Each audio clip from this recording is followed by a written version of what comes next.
के दर्शन पाके, बाबा के दर्शन पाके।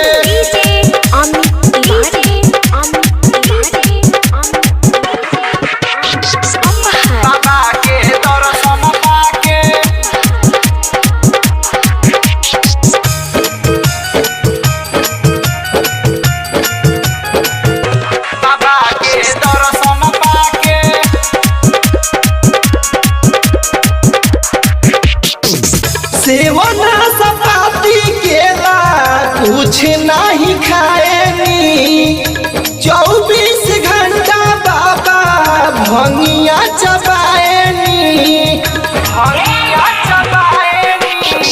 सेवन सपाती केला कुछ नहीं खाएनी, 24 घंटा काहे भंगिया चबावेनी। बोलबम के नारा सगरो सुनाला, झूमेला देव घर सारा। बाबा के दर्शन पाके, बाबा के दर्शन पाके,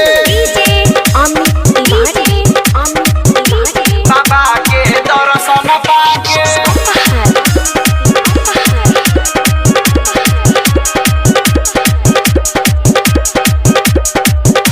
बाबा के दर्शन पाके।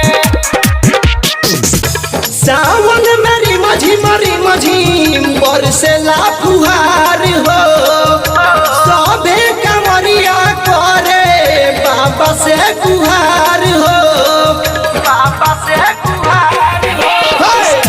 सावन मेरी मझी बरसेला फुहार हो, सबे कमरिया करे बाबा से गुहार हो। दुनु कर जोड़ी अभिषेक सोनी गावेल राउर भजनिया बाबा